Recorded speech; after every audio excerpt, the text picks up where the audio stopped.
Number 4, I see leaders fighting other leaders and nations fighting nations. 4, I repeat, I see leaders fighting leaders, rising and fighting other nations. Israel and all Middle East at large. All Middle East at large. Nations rising against nation, kingdom rising against kingdom. This is pointing at Third World War. Third World War. Pointing. Arrow. Red arrow. Red arrow. This is urgent. Urgent, urgent. Number 21. Let's all pray for Russia, all Eastern Bloc, Japan, China, Israel, mark the countries. Accurate prophecy, January 1st, 2022. Let us all pray for Russia, Eastern Bloc, Japan, China, Israel, Iran, America, and UK against power clash from now till 4 years. Power clash in leadership.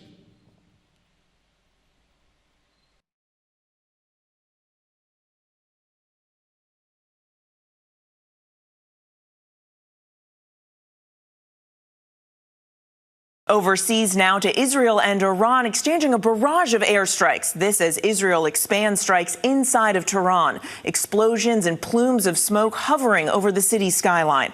And we're also learning tonight that President Trump rejected a plan to assassinate Iran's supreme leader. ABC's chief foreign correspondent Ian Pannell is in Tel Aviv tonight. Tonight, Israel expanding its assault inside Iran as the conflict between the Middle East's two strongest military powers escalates. The two trading a barrage of attacks for a third day in a row after Israel launched what it called a preemptive attack. The US helping Israel defend itself against retaliatory strikes. And just hours ago, President Trump telling ABC News the US could be drawn into the conflict, but claiming that hasn't happened yet. This comes after reports Prime Minister Benjamin Netanyahu is urging Trump to join the operation to destroy Iran's nuclear program.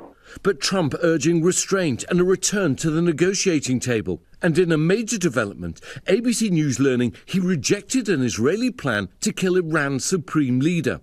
Two US officials telling ABC News Israel identified a window to kill Ayatollah Ali Khamenei, but saying Trump wasn't on board with the plan. With the fighting showing no signs of slowing down, Iran insisting it has the right to self-defense. Tonight, the sky over Tel Aviv again crackling with the sound of war. Well, you can see the intercepts taking place now. This is Israeli air defense trying to intercept an incoming barrage from Iran. We just had the siren a few minutes or so ago. This has happened repeatedly. You can see the flash behind me here in Tel Aviv, elsewhere in Israel, and of course in Iran. We should go. Search and rescue teams deploying in several places across the country with bomb damage and fires blazing. At least 13 people have been killed in Iranian strikes here. The Israeli ambassador telling our Martha Raddatz 10 to 15% of the Iranian missiles are breaking through air defenses. We have some good defense systems, anti-missile defense systems, but they're not hermetically sealing the skies. The IDF says it struck over 250 targets in Iran since the beginning of strikes. At least 220 people reportedly killed in Israeli strikes, according to Iranian officials. The sky over the Iranian capital shrouded in smoke and fire after a gas depot was hit. Production at the world's largest gas field partly suspended. Prices of crude oil already shooting higher Friday.